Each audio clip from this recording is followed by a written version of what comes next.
बिस्मिल्लाहिर्रहमानिर्रहीम। अस्सलाम वालेकुम। आज का जो हमारा टॉपिक है वो ड्रग से रिलेटेड, ड्रग एडमिनिस्टर करने के तरीके, routes of drug administer in the body या routes of drug administration in the body में ड्रग को एडमिनिस्टर करने के तरीके। अगर वीडियो पसंद आए तो काइंडली सब्सक्राइब ज़रूर कीजिएगा। रूट्स ऑफ administration या routes of drug administration of the body. Routes of drug administration is a pathway by which a drug, fluid, poison or other substances is brought into contact with the body। क्या है roots of drug administration, किसे बोलते हैं? ये एक pathway, एक रास्ता है जिसके ज़रिए हम कोई भी ड्रग, कोई भी फ्लूइड, कोई भी पॉइज़न या कोई भी चीज़ जो हमें बॉडी में इंटर करनी है उस एडमिनिस्टर या उसी रास्ते के थ्रू हम वो ड्रग, वो चीज़ बॉडी में इंटर कर सकते हैं, अंदर कर सकते हैं, इंजेक्ट कर सकते हैं। ठीक है, तो आइए इसको फर्दर डिटेल में डिस्कस करते हैं।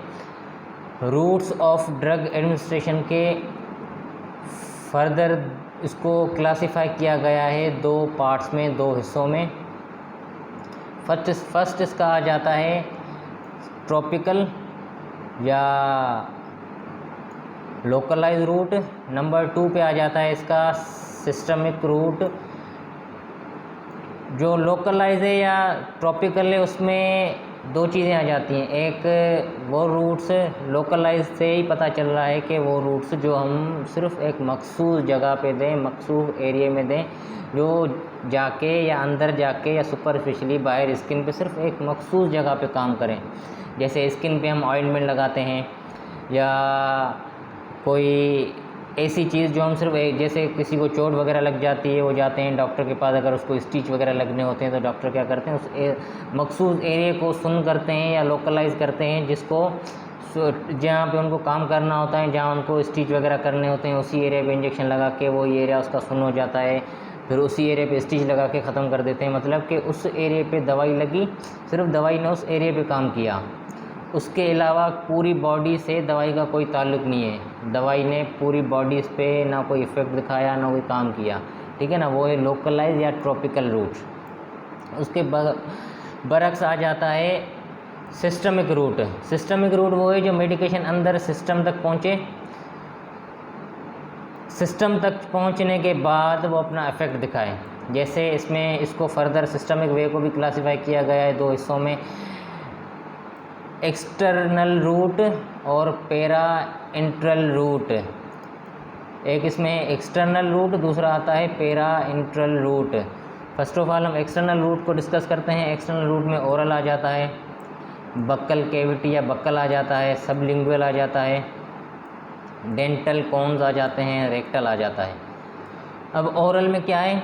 ओरल में जो भी मेडिकेशन हम मुंह के थ्रू लेते हैं, टेबलेट हो, कैप्सूल हो, सिरप हो, जो भी मतलब कि हम चीज़ मुंह के थ्रू लेते हैं, ओरल के थ्रू लेते हैं, उसको ओरल या एक्सटर्नल रूट में काउंट करते हैं। नंबर 2 बक्कल भी ओरल कैविटी है, बक्कल कैविटी है, ओरल का दूसरा नाम ही बक्कल कैविटी है। बक्कल कैविटी के थ्रू जो भी हम मेडिकेशन लें वो भी डायरेक्ट एब्डोमेन में जाती है, मुंह के थ्रू।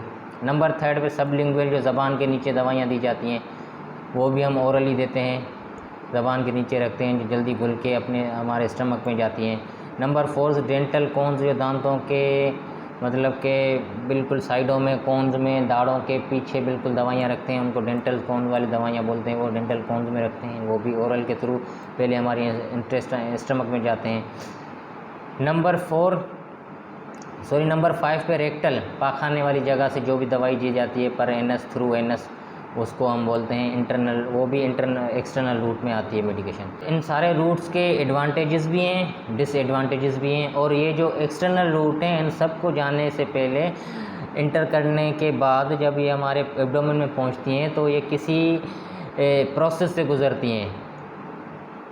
सबसे पहले इनको एब्जॉर्ब होना पड़ता है, उस प्रोसेस को बोलते हैं ADME, 8B वाले प्रोसेस से गुजरती हैं। बॉडी में अंदर पहुंचने के बाद सबसे पहले इसको एब्जॉर्ब होना पड़ता है, उसके बाद इसको डिस्ट्रीब्यूट होना पड़ता है, उसके बाद इसको मेटाबोलाइज होना पड़ता है, लास्ट में ये क्या करती है, एक्सक्रिएट हो जाती है।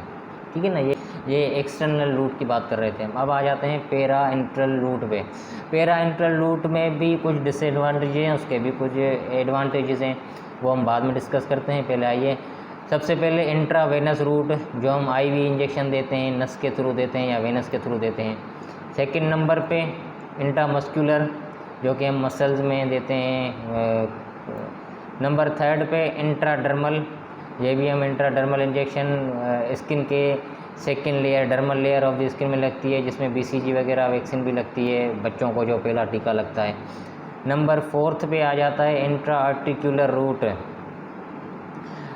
इंट्रा आर्टिकुलर रूट वो रूट है जो हम मतलब कि किसी जॉइंट वगैरह के बीच में इंजेक्शन देते हैं। नंबर 5 पे आ जाता है इंट्राकार्डिया, ये भी एक रूट है जो ज़्यादातर मेडिकेशन मतलब कि हमारे यहाँ यूज़ नहीं होता, लेकिन ये भी एक रूट है जहाँ से मेडिकेशन इंजेक्ट की जाती है पेशेंट को। ठीक है ना। अब इन दोनों के एक्सटर्नल के और पेरा इंट्रल के और ट्रॉपिकल के कुछ एडवांटेजेस हैं, कुछ डिसएडवांटेजेस हैं। इससे पहले मैं आपको बता दूं कि पेरा जैसे एक्सटर्नल रूट के को किसी प्रोसेस से गुजरना पड़ता है, ऐसे ही पेरा इंट्रल रूट के भी कुछ फ़ायदे हैं, कुछ नुकसान आते हैं, वो हम आगे डिस्कस करते हैं। अब आ जाते हैं advantages and disadvantages. First of all आते हैं एडवांटेजेस ऑफ एक्सटर्नल रूट पे। एडवांटेजेस ऑफ एक्सटर्नल रूट कौन कौन से हैं कंपेयर्ड टू पेरा इंट्रल रूट्स ऑफ एडमिनिस्ट्रेशन। इसको अगर कंपेयर करें हम पेरा इंट्रल से या जो इंजेक्शन फॉर्म है उससे, तो इंट्रल जो एडमिनिस्ट्रेशन है या एक्सटर्नल जो एडमिनिस्ट्रेशन है इंक्लूड ओरल, सबलिंगुअल, रेक्टल या जो भी उसके फर्दर हैं, वो क्या करते हैं, जो एक्सटर्नल रूट में जो भी हम पेशेंट को इंजेक्शन मेडिसिन देते हैं उसमें टेबलेट फॉर्म आ गई, कैप्सूल फॉर्म आ गई या सिरप फॉर्म आ गई, वो क्या करते हैं, सबसे पहला जो इनका एडवांटेज है वो पेन लेस होती हैं, पेन वगैरह नहीं करवाती। ठीक है ना। और सेफ़ ड्रग होता है, आराम से पेशेंट ले सकता है, कोई भी ख़तरा वगैरह नहीं होता उसमें, साइड इफ़ेक्ट के चांसेस बहुत ही कम होती हैं। ठीक है ना। थर्ड नंबर पे इकोनॉमिकल होता है, मतलब कि जो फाइनेंशियली है आईवी फॉर्म थोड़ी महंगी पड़ती है, उससे जो एक्सटर्नल रूट में कैप्सूल ले लें, टेबलेट ले लें या सिरप ले लें, वो उससे थोड़ा सस्ता पड़ता है, इकोनॉमिकल हो जाता है। ठीक है ना। और आ जाते हैं अब इनके डिसएडवांटेजेस पे। एक्सटर्नल रूट के डिसएडवांटेजेस कौन कौन से हैं, less amount of drug reach the target tissue, जो मेन इसका डिसएडवांटेज है, जो मेन इसका मतलब के नुकसान है, वो ये है कि जो ड्रग है, आपने कोई भी किसी भी ड्रग का 100 मॉलिक्यूल्स लिए, वो 40 to 50% तक बॉडी टिश्यूज़ तक, टारगेट टिश्यूज़ तक पहुँचेंगे, बाकी 50% या 40% तक क्या होगा, डिस्ट्रॉय हो जाएगा, ख़त्म हो जाएगा, वो टारगेट टिश्यू तक पहुँचेगा ही नहीं। मतलब कि आपने 100 मॉलिक्यूल लिए ड्रग के, 100 mg ली, तो 40 या 50 mg तक ड्रग बॉडी में पहुँचेगा, 40 या 50 mg क्या होगा, ज़ाया हो जाएगा, बॉडी तक नहीं पहुँचेगा। ठीक है ना। ये पहला इसका डिसएडवांटेज है।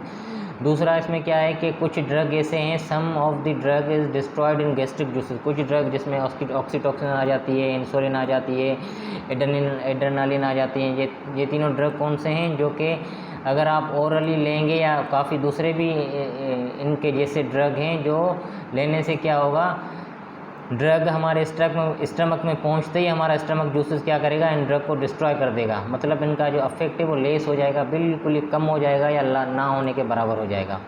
थर्ड नंबर पे जो इसका नुकसान है या डिसएडवांटेज है इसका कौन सा है, एब्जॉर्ब देर से होते हैं, टाइम लेते हैं। मतलब कि आपने ओरली मेडिकेशन ली, absorb has take place which is slow, so is not preferred during emergency. जो ड्रग हैं आपने ओरली लिया, वो तकरीबन 3 से 4 घंटे के दौरान एब्जॉर्ब होगा, उसके बाद डिस्ट्रीब्यूट होगा, फिर मेटाबोलाइज होगा, फिर जाके अपना इफ़ेक्ट दिखाएगा। काफ़ी देर, मतलब 3 से 4 घंटे लग जाते हैं इस ड्रग को अपना असर दिखाने में या असरअंदाज होने में। और ये ड्रग इमरजेंसी की कंडीशन में ओरली हम नहीं ले सकते, नहीं लेना चाहिए। ठीक है ना। जो इसका चौथा साइड इफ़ेक्ट है, might be cause gastric irritation, काफ़ी ड्रग्स ऐसे होते हैं जो हमारे गैस्ट्रिक को, मैदे को, स्टमक को ख़राब कर देते हैं, अल्सर्स करवा देते हैं। जैसे पेन किलर मेडिकेशन है, एनाल्जेसिक्स सारे हैं, वो क्या करते हैं, उनका कॉमन साइड इफ़ेक्ट है वो क्या करते हैं, स्टमक में ज़ख्म कर देते हैं। एंटीबायोटिक्स हैं, उनका कॉमन साइड इफ़ेक्ट क्या है, स्टमक में इन्फ्लामेशन करवा देते हैं, सूजन करवा देते हैं। ऐसे काफ़ी ड्रग्स हैं जो स्टमक इरिटेशन करवा देते हैं, काफ़ी साइड इफ़ेक्ट करवा देते हैं स्टमक में।